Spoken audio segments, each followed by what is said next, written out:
L'histoire remonte à quelques années déjà. C'est un petit témoignage autre. Je suis au salon de coiffure. C'est une journée assez calme. Cette journée-là, c'était pas extraordinaire. Et là, il y a une personne qui rentre. Je vous avoue que j'avais pas vraiment envie de travailler. On n'avait pas fait grand-chose toute la journée, et puis j'avais juste vraiment pas le goût. En plus, elle arrive, elle parle anglais. Tu sais, je suis à Montréal au centre-ville, donc... Puis j'avais pas envie de faire des efforts. Mais tu sais, je me dis ça intérieurement, tu vois. Donc, j'avais pas vraiment le goût, mais là, mon patron m'appelle, il dit Gladys, tu peux faire la dame. Je dis ok. Alors, mais j'avais pas l'énergie, j'avais pas envie. En fait, c'est des journées comme ça, hein, ça arrive, hein. Donc, je vais avec la dame jusqu'au shampoing, puis je commence du shampoing. Puis là, elle m'a donné comme un éclair, ça me foudroie. Je ressens, en la touchant, quelque chose que je peux même pas encore expliquer aujourd'hui. Je ressens et je vois. Je vois une forme lumineuse devant moi et puis qui me dit aide-la. Oh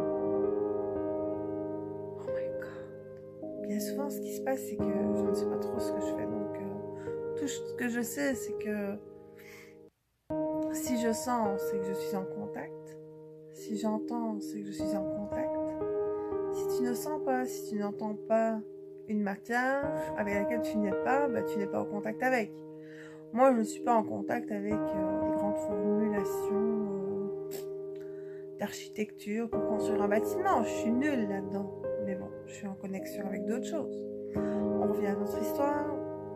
Donc, je suis là avec cette énergie devant moi qui apparaît. Et puis là, je me dois au niveau sensoriel de commencer à la masser et de lui donner le meilleur de moi-même dans mon inconscience. Puis c'est toujours de l'inconscience. J'aime ça, de me laisser diriger parce que je sens.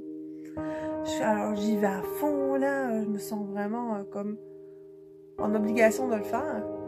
Puis faire quoi? Ben, c'est parce qu'en fait je joue avec l'électricité dans la tête. Je sais pas trop ce que je fais là, mais je joue avec.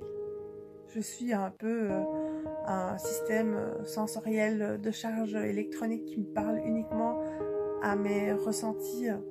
C'est pas facile de mettre des mots là-dessus. Mais c'est pas grave, c'est un témoignage et je peux le faire. Et donc je fais ça. Et puis, bon, ben, je vois vraiment que ça travaille en le faisant. Il y a des choses qui se font, qui se produisent.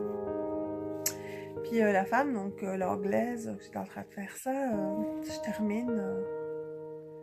Puis elle me regarde, elle me dit en français, évidemment. Elle me dit « Oh, merci. Je ne sais pas ce que vous m'avez fait, mais oh mon Dieu que c'était bon. » Là, je me sens un peu mal, parce qu'en fait, j'avais pas le goût de la faire de un. De deux, bah, avec ce que j'ai vu, bah, je me suis sentie obligée de le faire, de deux. Et de trois, bah, elle parlait français, en fait. Elle est arrivée en anglais. Les jugements. Bon, c'est un petit peu l'énigme de cette vidéo. Faut pas juger toujours, hein, mais on le fait quand même. Ça, c'est l'humain, hein. C'est poche.